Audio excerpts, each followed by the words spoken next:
నమస్తే, welcome to A1 TV Telugu news. తెలంగాణలోని లక్షలాది మంది కార్మికులకు కాంగ్రెస్ ప్రభుత్వం శుభవార్త చెప్పింది. రాష్ట్రంలో శ్రామికుల కనీస వేతనాలను భారీగా పెంచుతున్నట్లుగా సీఎం రేవంత్ రెడ్డి అధికారికంగా ప్రకటించారు. పెంచిన ఈ కొత్త వేతనాలు వచ్చే జూన్ 1 నుంచి అమల్లోకి రానున్నాయని స్పష్టం చేశారు. వేతనాల సవరణ కోసం రాష్ట్రాన్ని ప్రభుత్వం 3 జోన్లుగా విభజించింది. ఇందులో జోన్ 1 కింద మున్సిపల్ కార్పొరేషన్లు, జోన్ 2 కింద మున్సిపాలిటీలు, జోన్ 3 కింద గ్రామీణ ప్రాంతాలను చేర్చినట్లుగా సీఎం వెల్లడించారు. కార్మికుల కనీస వేతనాలపై మంత్రివర్గ సంఘాన్ని నియమించామని, కార్మికులను 4 విభాగాలుగా చేసి కనీస వేతనాలు నిర్ణయించామంటూ సీఎం రేవంత్ పేర్కొన్నారు.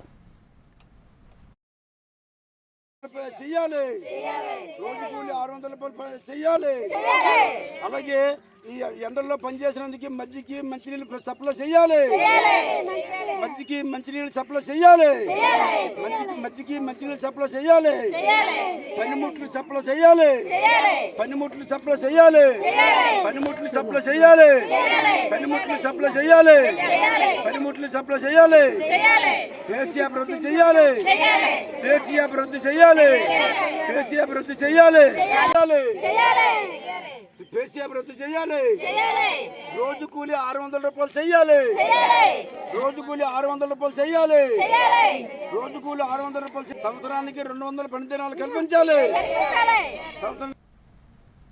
బండి భగీరథ్ పై నమోదైన ఫోక్సో కేసులో పోలీసుల పద్ధతి ప్రకారం దర్యాప్తు చేస్తున్నారని, ఫిర్యాదు వచ్చిన వెంటనే భగీరథ్ కేసులో చర్యలు తీసుకున్నట్లుగా ముఖ్యమంత్రి రేవంత్ రెడ్డి అన్నారు.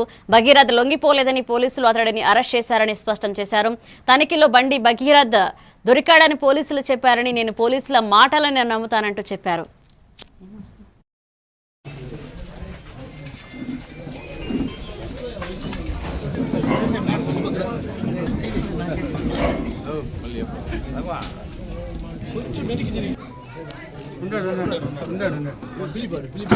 మహేష్ రారా ఏం మేము అడిగిన బాట అడిగింది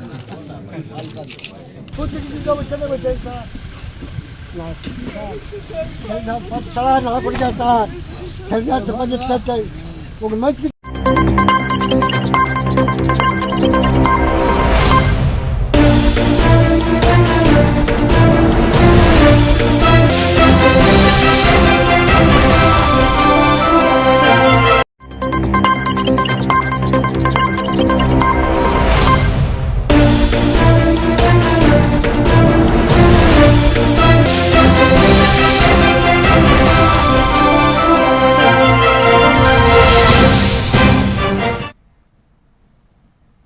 నమస్తే, welcome to A1 TV Telugu news. Anakapalli జిల్లా మాడుగుల నియోజకవర్గం కే కోటపాడు మండలం పోతనవలస గ్రామంలో ఉపాధి హామీ కూలీలు ధర్నా చేపట్టారు. ఏపీ వ్యవసాయ కార్మిక సంఘ ఆధ్వర్యంలో జరిగిన ఈ ఆందోళనలో ఫేస్ యాప్ విధానాన్ని రద్దు చేయాలని ప్రధానంగా డిమాండ్ చేశారు. నెట్వర్క్ సమస్యలతో గంటల తరబడి వేచి ఉండాల్సి వస్తుందని, ఉదయం 5 గంటలకే పనికి హాజరు కావాల్సిన పరిస్థితి కార్మికులను ఇబ్బందులు గురిచేస్తుందని తెలిపారు. రోజువారీ కూలీ 700 పెంచాలని, సమ్మర్ అలవెన్స్ 60 ఇవ్వాలంటూ మజ్జిగ, మెడికల్ కిట్లు, టెంట్లు కల్పించాలని కోరారు. అలాగే ఈ విధానం కార్మికుల జీవనంపై తీవ్ర ప్రభావం చూపుతుందని నేతలు పేర్కొన్నారు. 200 పని దినాలు కల్పించాలి. సంవత్సరానికి 200 రూపాయలు పని దినాలు కల్పించాలి. రోజుకి 600 రూపాయలు చెయ్యాలి. రోజు కూలి 600 రూపాయలు చెయ్యాలి. రోజు కూలి 600 రూపాయలు చెయ్యాలి. అలాగే ఈ ఎండల్లో పనిచేసినందుకు మజ్జికి మంచినీళ్ళు సప్లై చేయాలి. మజ్జికి మంచినీళ్ళు సప్లై చేయాలి. మజ్జికి మంచినీళ్ళు సప్లై చేయాలి. పనిముట్లు సప్లై చేయాలి. పనిముట్లు సప్లై చేయాలి. పనిముట్లు సప్లై చేయాలి. పనిముట్లు సప్లై చేయాలి. పలంనేరు ఎమ్మెల్యే అమర్నాథ్ రెడ్డి ఆధ్వర్యంలో కార్యకర్తల సంక్షేమ విభాగం ద్వారా మంజూరైన ప్రమాద బీమా చెక్కులను బాధిత కుటుంబాలకు అందజేశారు. వీకోట మండలం యాలకల్లు పంచాయతీకి చెందిన రైతు రామేగౌడు రోడ్డు ప్రమాదంలో మృతి చెందిన రాజేంద్ర నాయుడు భార్య రమ, అలాగే పెద్ద పంజాణి మండలం హరిబాబు కుటుంబాలకు 5 లక్షల చొప్పున చెక్కులను అందించారు. అనంతరం ఎమ్మెల్యే మాట్లాడుతూ కార్యకర్తల సంక్షేమమే తమ పార్టీకి ప్రాధాన్యమన్నారు. అలాగే మరణించిన కార్యకర్తల కుటుంబాలను పరామర్శించి పార్టీ అండగా ఉంటుందని భరోసా ఇచ్చారు. కార్యక్రమంలో పలువురు పార్టీ నాయకులు పాల్గొన్నారు.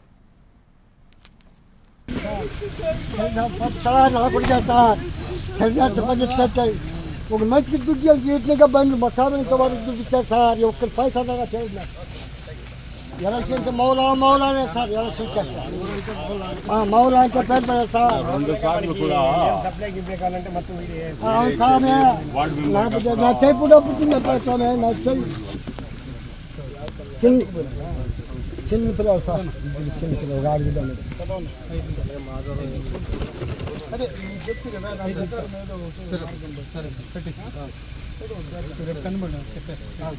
మన చేతిలో ఏమి లేదు కదా భగవంతుడు అన్యాయం చేస్తే మనం ఏం చేయలేము దానివల్ల మనుషులు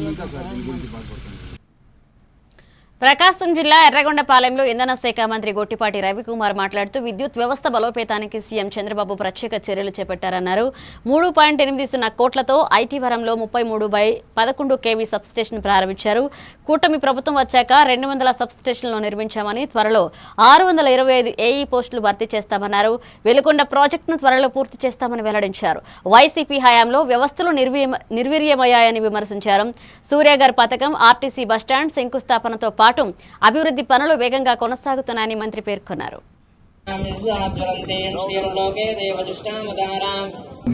ఊరు సబ్స్టేషన్ అడిగారు. ఆ రోజు రైతులందరూ కూడా దాదాపు 3,80,00,000 పెట్టి కట్టాం. ఈ చుట్టుపక్కల ఈ చుట్టుపక్కల రైతాంగానికి ఇబ్బంది లేకుండా, లో వోల్టేజ్ సమస్య లేకుండా ఉండటం కోసమే ఇవాళ ఈ కార్యక్రమం చేశాము. ఇదే కాకుండా ఇప్పుడు అవసరమైతే ఇంకొక ట్రాన్స్ఫార్మర్ పెట్టుకోవడానికి కూడా ఇక్కడ ఉంది. రేపు ఏదైనా ఫ్యూచర్ లో లోడ్ పెరిగిందనుకో మనం ఇంకొక 5 ME ట్రాన్స్ఫార్మర్ కూడా పెట్టుకోవచ్చు అన్నమాట. దానికి సరిపడా పెట్టడం జరిగింది. నగరపాలెంలో 220 kV సబ్స్టేషన్ పెడతాం. పోయినసారి గవర్నమెంట్ లో తూతూ మంత్రంగా ఇంకా ప్రభుత్వం దిగిపోతుందని తెలిసి ఊరకు మన్నేసి వెళ్ళిపోయారు. ల్యాండ్ లో అన్ని క్లియర్ చేయకుండా. మన ప్రభుత్వం అధికారంలోకి వచ్చిన తర్వాత దాన్ని కాంట్రాక్ట్ పిలిచి అన్ని రెడీ చేపించేసి ఎర్షబాబు గారు దాదాపు 10 సార్లు తిరిగారు నా దగ్గరికి. ఇది వేస్తే మా చుట్టుపక్కల ప్రాంతంలో ఇబ్బంది లేకుండా ఉండిద్దంటే దాన్ని బాగా చేపించేసి 220 kV ఇంకా 6 నెలలు పట్టింది. అక్టోబర్ రెడీ చేస్తే మంచిది. అక్టోబర్ రెడీ చేసి ఓపెన్ చేపించి మీ ప్రాంతం రైతాంగానికి ఇబ్బంది లేకుండా చేస్తామని చెప్పి కూడా తెలియజేసుకుంటూ, మా డిపార్ట్మెంట్ కరెంట్ డిపార్ట్మెంట్ సంబంధించి ఏదన్నా సరే వ్యవసాయ కనెక్షన్లు కానీ, ఇందాక చెప్పిన సబ్స్టేషన్స్ కానీ, లో వోల్టేజ్ లేకుండా గ్రామీణ ప్రాంతాల్లో ఎక్కడన్నా పోల్స్ కానీ ఇట్లాంటి అన్ని కార్యక్రమాలకి తప్పకుండా చేస్తామని చెప్పి. తెనాలిలో జరిగిన మీడియా సమావేశంలో మంత్రి నాదెండ్ల మనోహర్ మాట్లాడుతూ మాజీ సీఎం జగన్ పై తీవ్ర విమర్శలు చేశారు. మిడిమిడి జ్ఞానంతో అరకొర సమాచారంతో మాట్లాడడం మానుకోవాలని హితవు పలికారు. పవన్ కళ్యాణ్ పై వ్యాఖ్యలు చేయడానికి జగన్ కు అర్హత లేదన్నారు. ఆయన హయాంలో హెలికాప్టర్లకు 222 కోట్లు ఖర్చు చేశారని ఆరోపించారు.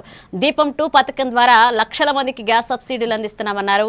మధ్యాహ్న భోజనంలో సూపర్ ఫైన్ బియ్యం అందిస్తున్నామని పేర్కొన్నారు. చంద్రబాబు పై అనుచిత వ్యాఖ్యలను జనసేన ఖండిస్తుందని స్పష్టం చేశారు. ఆంధ్రప్రదేశ్ మాజీ ముఖ్యమంత్రి జగన్మోహన్ రెడ్డి గారు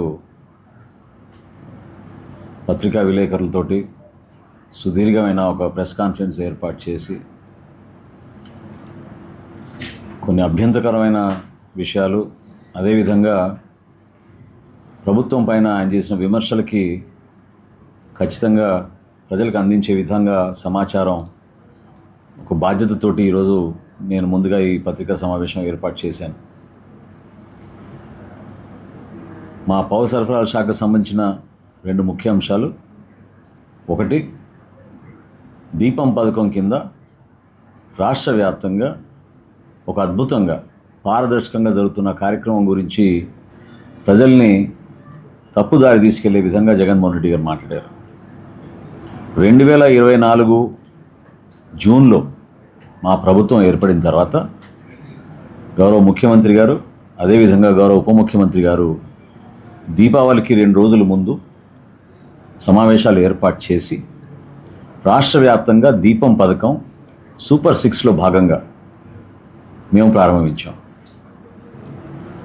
ప్రాథమిక అంచనాల ప్రకారంగా ఎవరైతే అర్హత ఉందో అర్హత ఉన్న ప్రతి ఒక్కరికి ఈ పథకం అందించే విధంగా చాలా ట్రాన్స్పరెంట్ ఆంధ్రప్రదేశ్ మాజీ ముఖ్యమంత్రి జగన్మోహన్ రెడ్డి గారు సింహాచలం శ్రీ వరాహ లక్ష్మీ నరసింహస్వామి దేవస్థానం ధర్మకర్తల మండలి ప్రమాణ స్వీకారోత్సవంలో పెందుర్తి ఎమ్మెల్యే పంచకర్ల రమేష్ బాబు ముఖ్య అతిథిగా పాల్గొన్నారు. భీమిలి శృంగవరపుకోట ఎమ్మెల్యేలతో కలిసి నూతన ట్రస్ట్ బోర్డు సభ్యులను శాల్వతో సత్కరించారు. అనంతరం స్వామివారిని దర్శించి ప్రత్యేక పూజలు చేశారు. ఎమ్మెల్యే మాట్లాడుతూ భక్తుల హృదయాల్లో శాశ్వతంగా నిలిచేలా సేవలు అందించాలన్నారు. గత అనుభవాల నుంచి పాఠాలు నేర్చుకుని దేవస్థాన ప్రతిష్టను పెంపొందించాలంటూ భక్తిభావంతో బాధ్యతలు నిర్వహించాలంటూ హితవు పలికారు. కోట్లాది భక్తుల ఆరాధ్య దేవుడైన సింహాద్రి అప్పన్న సేవ అదృష్టమన్నారు.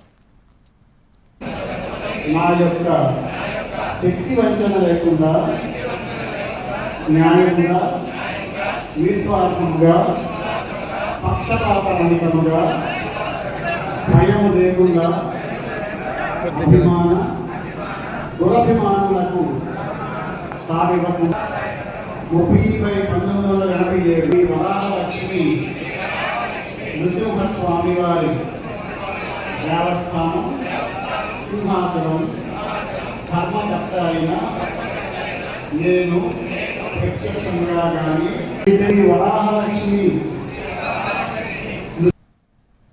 గాజువాక ఆటోనగర్లో ఏపీ ఐఐసి ఐఎల్ఏ ఆధ్వర్యంలోని GN MIA ASS managing committee ఎన్నికలకు సంబంధించి ఈరోజు ఈశ్వరరావు ప్యానెల్ తరపున నామినేషన్లు దాఖలు చేశారు. జనరల్ మేనేజర్ ఆదిశేష్ నామినేషన్ పత్రాలను స్వీకరించారు. చైర్మన్ గా ఈశ్వరరావు కొల్లి, వైస్ చైర్మన్ గా బాపిరాజు లంక, సెక్రటరీగా కె పద్మావతి, ట్రెజరర్ గా ఏవి సూర్యనారాయణరాజు, జాయింట్ సెక్రటరీగా నిర్మల్ కుమార్ దుగర్ పేర్లు ప్రకటించారు. ఇక జూన్ 12న ఉదయం 9 నుంచి సాయంత్రం 5 గంటల వరకు పోలింగ్ జరగనుండగా అదే రోజు ఫలితాలు వెల్లడించనున్నారు. గాజువాక పారిశ్రామిక ప్రాంత అభివృద్ధికి కృషి చేస్తారని ప్యానెల్ సభ్యులు తెలిపారు. 5 ఏళ్ళుగా నేను రఘు ప్యానెల్లో వైస్ చైర్మన్గా చేస్తూ ఫ్లాటెడ్ ఫ్యాక్టరీ పెదగంటాడు కానివ్వండి, పెట్రోల్ ఫ్యాక్టరీ 24/7 కానివ్వండి, గంగవరం రోడ్డు కానివ్వండి, అక్కడ రోడ్లు డ్రైనేజీలు కానివ్వండి, అలాగే ఏ బ్లాక్ గ్రైండరీ కానీ ఆల్ బ్లాక్స్ గ్రైండరీ, డ్రైన్స్, రోడ్స్ మేము ఎంతో డెవలప్ చేసాం. అలాగే అండర్ గ్రౌండ్ కేబుల్ 120 కోట్లు పెట్టి అండర్ గ్రౌండ్ కేబుల్ తెచ్చాం. మేము ఎప్పుడూ జరిగిన అభివృద్ధి కన్నా మేము ఎంతో 140 కోట్లు పెట్టి మేము డెవలప్ చేసాం గత 5 సంవత్సరాలు జిఎన్ఎంఎస్ సర్వీస్ సొసైటీలో. ఐలా నిధులు ఏ రకంగా కూడా ఖర్చు పెట్టకుండా, రూపాయి కూడా ఖర్చు పెట్టకుండా గవర్నమెంట్ నుంచి సేతుబంధన్ అనే దీనిలో మనకి ఫ్లైఓవర్ తీసుకొచ్చారండి, ఆర్ఓబి తీసుకొచ్చారు. ఆర్ఓబి ఇంచుమించు 10 ఓళ్ళకి అది ఎంతో ఉపయోగపడేటటువంటి బ్రిడ్జ్ అండి. కొత్తగా మళ్ళీ ఏమైనా వచ్చినా కూడా చేయడానికి సిద్ధంగా ఉన్నారా? మొత్తం కొత్తగా ఇప్పుడు అండర్ గ్రౌండ్ కేబులింగ్ అవుతుంది. అది అయిన తర్వాత ఇంకా చెట్లు కొట్టడం అనేది సంగారెడ్డి జిల్లా పటాన్చెరు నియోజకవర్గంలోని పోచారం పరిసర ప్రాంతాల్లో మొసలి సంచరిస్తున్నట్లుగా సమాచారం రావడంతో అటవీశాఖ అధికారులు ఘటనా స్థలానికి చేరుకున్నారు. అయితే నీటి ప్రవాహం ఎక్కువగా ఉండడంతో మొసలి ఆనవాళ్లు గుర్తించలేక వెనుదిరిగారు. స్థానిక ప్రజలు భయపడాల్సిన అవసరం లేదు అని, అప్రమత్తంగా ఉండాలని అధికారులు చెప్పారు. వాగు ఒడ్డున మొసలి కనిపిస్తే వెంటనే అటవీశాఖకు సమాచారం ఇవ్వాలన్నారు. ఇది మంజీరా నదికి అనుసంధానమైన ప్రాంతం కావడంతో మొసలి తన సహజ ప్రాంతానికి తిరిగి వెళ్లే అవకాశం ఎక్కువగా ఉందన్నారు. కూడాము చిట్కూలు శివారు నక్కవాగులో ముసలి సంచరిస్తుంది, బయటికి ఒడ్డు కూడా వచ్చింది అని చెప్పేసి మాకు సమాచారం అందిన వెంటనే మేము మా పై అధికారుల సార్ వాళ్ళకి ఇన్ఫర్మేషన్ ప్రకారంగా వెళ్ళి చూసి రండి అంటే ఇక్కడికి రావడం జరిగిందండి. పైన ఉన్న దీంట్లో మొత్తం చూసి పరిశీలిస్తే ఎక్కడ కూడా ముసలి అయితే మాకు కనబడటం లేదు. ఈ నక్కవాగు అనేది కనెక్టింగ్ లింక్ వచ్చేసి మంజీరాకు ఉండడం వల్ల ఈ నీళ్లు ఎక్కువ ప్రవాహం ఉండడం వల్ల బయటికి వస్తే ఒడ్డుకి మనం పట్టుకోగలుగుతాం. ఈ కనెక్టింగ్ ఉండేసరికి మంజీరా డ్యామ్కి అటు సైడ్ వెళ్ళే ఆస్కారం ఉంది కాబట్టి ప్రజలు ఇక్కడ నివాస స్థలాల దగ్గరలో ఉన్నాయి కాబట్టి భయాందోళన చెందకూడదు. మాకు ఒడ్డుకు వచ్చిందని ఇన్ఫర్మేషన్ ఇవ్వగానే మాకు వచ్చి ఏ టైంలో అయినా సరే దాన్ని పట్టుకునే ప్రయత్నం చేస్తామని విలేజర్స్ ఇక్కడ ఉన్న నివాస గృహ వాళ్ళకి చెప్పడం అవుతుంది. నిన్న చూసి మేకల వాళ్ళు బలరోళ్ళు కాపాడ వచ్చిన చూసి ముసలికి భయపడి మాకు చెప్పడం జరిగింది. ఇట్లానే కొడంగల్ నియోజకవర్గం దౌలతాబాద్ పోలీస్ స్టేషన్ పరిధిలో నాకాబందీ కార్యక్రమంలో భాగంగా పోలీసులు ముమ్మరంగా వాహన తనిఖీలు చేపట్టారు. గోక పస్సల్వా గ్రామం వద్ద ఆపి లైసెన్సులు, వాహన పత్రాలను పరిశీలించారు. డ్రంక్ అండ్ డ్రైవ్ తనిఖీలు కూడా చేపట్టగా మద్యం సేవించి వాహనాలు నడిపిన వారికి జరిమానాలు విధించారు. శాంతి భద్రతల పరిరక్షణకు ఈ తనిఖీలు నిర్వహిస్తున్నామని పోలీసులు తెలిపారు. ప్రజలు రోడ్డు భద్రతా నియమాలు పాటిస్తూ వాహనాలు నడపాలని, పోలీసులు సహకరించాలని అన్నారు.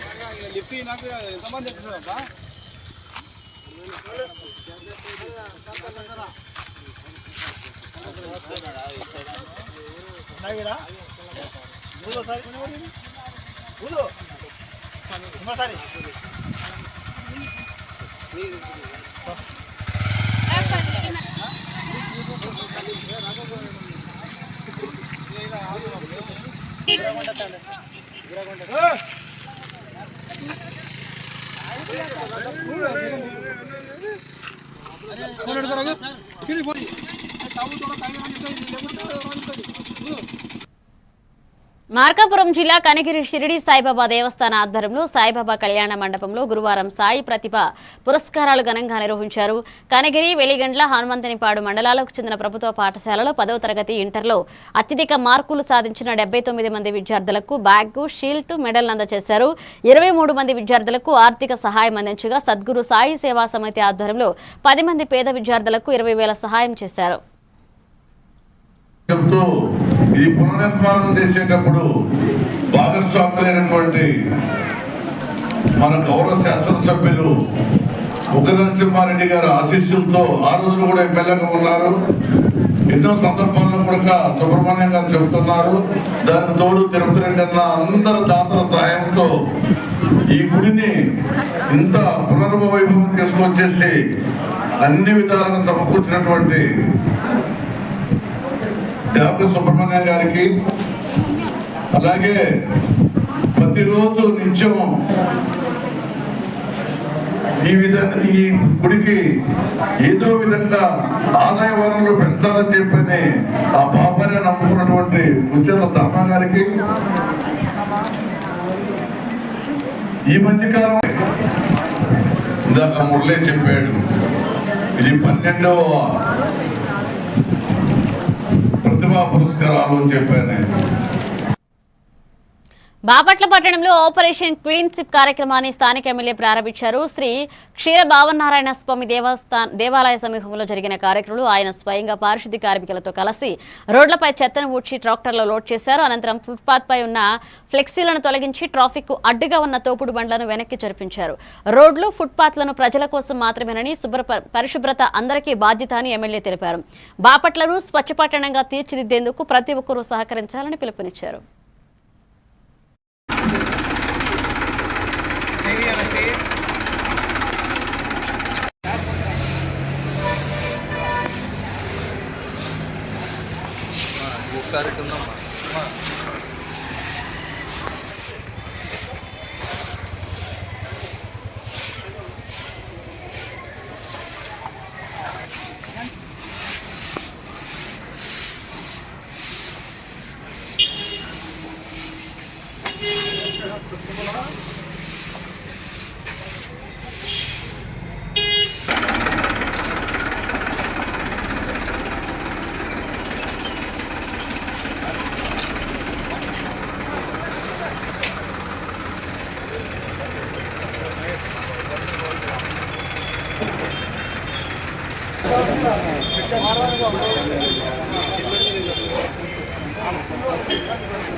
కనిగిరిలో శ్రీ వాసవి కన్యకా పరమేశ్వరి అమ్మవారి పునర్నిర్మాణ ప్రతిష్ఠా మహోత్సవాలు అంగరంగ వైభవంగా జరిగాయి. ఏప్రిల్ 8 నుంచి ప్రారంభమైన రోజువారీ హోమాలు, పూజలు, అభిషేకాలు 12వ తేదీ వరకు భక్తి శ్రద్ధలతో కొనసాగాయి. ప్రతిష్ఠా కార్యక్రమం భక్తులకు మరుపురాని ఆధ్యాత్మిక అనుభూతిని అందించింది. పీఠాధిపతుల సూచనల మేరకు 41 రోజులు లలితా పారాయణం విజయవంతంగా నిర్వహించారు. మే 22న శుక్రవారం ఉదయం నుంచి ప్రత్యేక అభిషేకాలు, హోమాలు జరుగుతున్నాయి. ఇక సాయంత్రం కర్లపూడి కృష్ణ అమ్మవారి జీవిత చరిత్రను వివరించనున్నారు.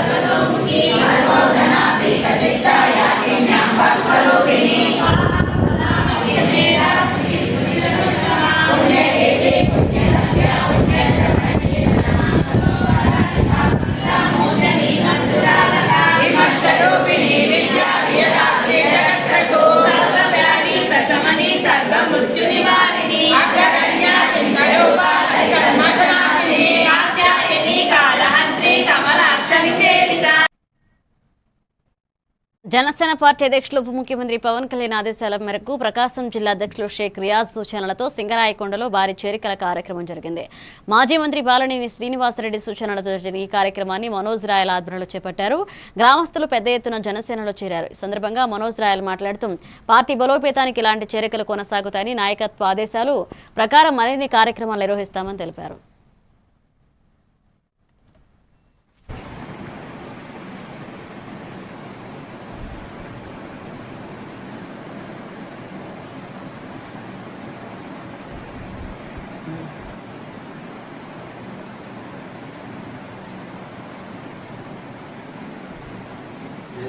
ఫోన్ చేశాడు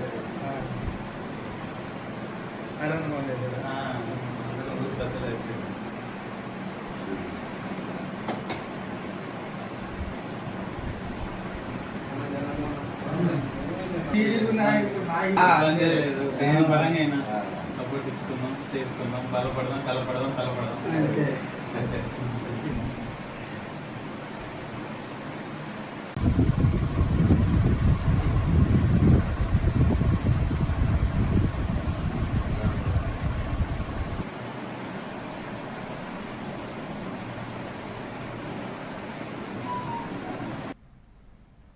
వికారాబాద్ జిల్లాలో రోడ్డు ప్రమాదాల నివారణ కోసం జిల్లా ఎస్పీ స్నేహ మెహ్రా, డీఎస్పీ అంజయ్య స్వయంగా రంగంలోకి దిగారు.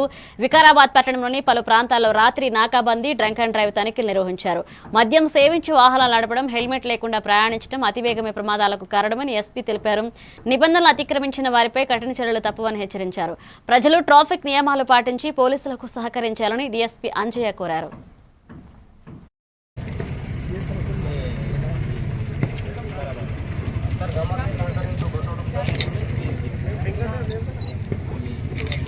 వికారాబాద్ జిల్లా పరిధిలో ప్రతి పోలీస్ స్టేషన్ లిమిట్స్లో కొన్ని important junction and areas identify చేసి పోలీస్ ద్వారా నాకాబందీ ఆపరేషన్ కండక్ట్ చేయడం జరిగింది. దాంట్లో విదౌట్ నెంబర్ ప్లేట్ వెహికల్ కానీ, without proper documents and license driving చేయడం కానీ, డ్రంక్ అండ్ డ్రైవింగ్ చేయడం కానీ, ఇంకా ప్యాపిలాన్ డివైసెస్తో క్రిమినల్ ఫింగర్ ప్రింట్ చెక్ చేయడం కానీ అన్నీ మొత్తం జిల్లాలో అన్ని డివిజన్స్లో ప్రతి పోలీస్ స్టేషన్లో ఈ కార్యవాహి చేయడం జరుగుతుంది. ఈ యాక్సిడెంట్ ప్రివెన్షన్కి, క్రైమ్ ప్రివెన్షన్కి, ట్రాఫిక్ డిసిప్లిన్కి చాలా పనికి వస్తుంది. మొత్తం పబ్లిక్కి కూడా ఇదే విజ్ఞప్తి ఉంది. మీరందరూ కూడా ట్రాఫిక్ రూల్స్ ఫాలో అవ్వాలి. ఇప్పుడు చాలామంది ఈ జంక్షన్స్లో తాగే కండిషన్లో దొరికారు. వాళ్ళ ఇంట్లో కూడా ఫ్యామిలీ వాళ్ళ మీద డిపెండెంట్ ఉంటుంది. సో అట్లానే కేర్లెస్గా వాళ్ళు డ్రైవ్ చేసేప్పుడు కూడా ఫ్యాటల్ యాక్సిడెంట్ జరిగితే చనిపోవడానికి ఛాన్సెస్ కూడా ఎక్కువ ఉంటాయి. అందరూ కూడా ఒక పీస్ఫుల్ ఎన్వైర్న్మెంట్ ఉండాలి అంటే వికారాబాద్ పోలీస్ దాని మీద డ్రంక్ అండ్ డ్రైవ్ కేసులు ఎన్ని పట్టుకో ఇప్పటివరకు ఇప్పుడు నడుస్తుంది. జంక్షన్ వైజ్ రేపు మీకు ప్రయత్నం కూడా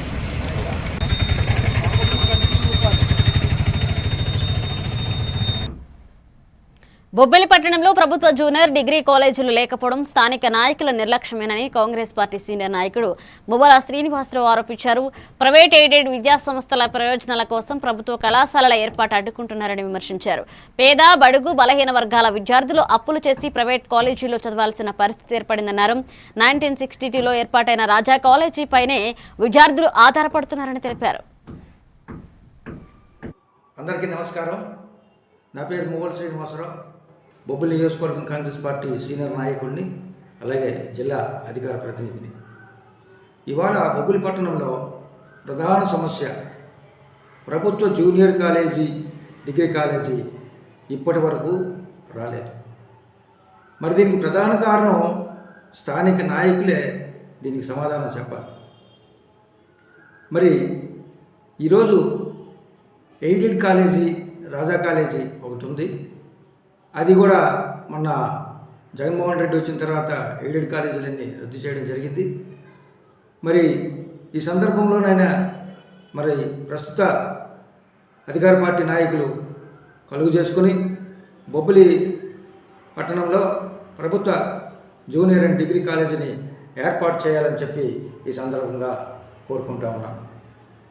మరి ఎందుకు ఈ కాలేజీల గురించి మరి నాయకులు ఎందుకు పని చేయటం లేదు? ఎందుకు మరి అధికారులు కానీ, ఇటు నాయకులు కానీ వీటి కోసం ఎందుకు అసలు ప్రస్తావన తీసుకురావటం లేదు. అంటే ప్రైవేట్ కాలేజీలు విస్తృతంగా ఉన్నాయి, మరి వాళ్ళ వ్యాపారాలు దెబ్బతింటాయనా? మరి ఏంటి సమస్య? సమస్యలు అనేకం ఉండొచ్చు. ఏదో స్థలం లేదనో, లేదంటే ఆర్థిక ఇబ్బందులను, ప్రభుత్వానికి ఉన్న ఆర్థిక. రంగారెడ్డి జిల్లా మహేశ్వరం మండలం సిరిగిరిపురంలో ప్రధాన రహదారి పనులను మాజీ మంత్రి ఎమ్మెల్యే సబితా ఇంద్రారెడ్డి ప్రారంభించారు. ఈ సందర్భంగా ఆమె మాట్లాడుతూ ఫ్యూచర్ సిటీ పేరుతో కీలక రహదారి అభివృద్ధిని ప్రభుత్వం నిర్లక్ష్యం చేస్తుందని ఆరోపించారు. గతంలోనే 6 లైన్ల రహదారి ప్రతిపాదనలు సిద్ధమైనప్పటికీ పనులు ప్రారంభం కాలేదన్నారు. చాంద్రాయనగుట్ట తుకుగూడ రహదారికి విస్తరణకు 84 కోట్లు నిధులు మంజూరైనా అమలు ఆలస్యమవుతుందని మండిపడ్డారు. అన్ని ప్రాంతాల అభివృద్ధిని సమానంగా చూడాలని ప్రభుత్వాన్ని డిమాండ్ చేశారు. కార్యక్రమంలో గ్రామ నాయకులు, ప్రజాప్రతినిధులు పాల్గొన్నారు.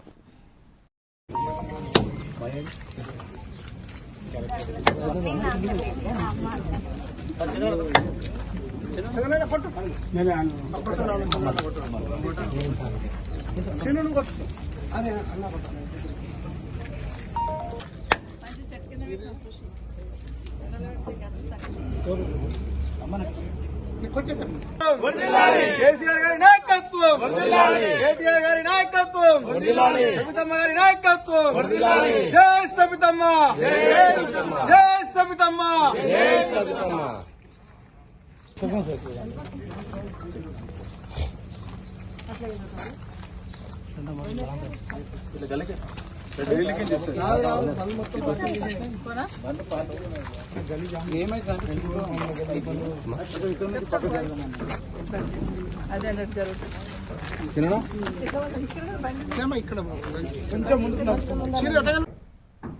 ఇవి bulletin updates. Keep watching A1 TV Telugu news.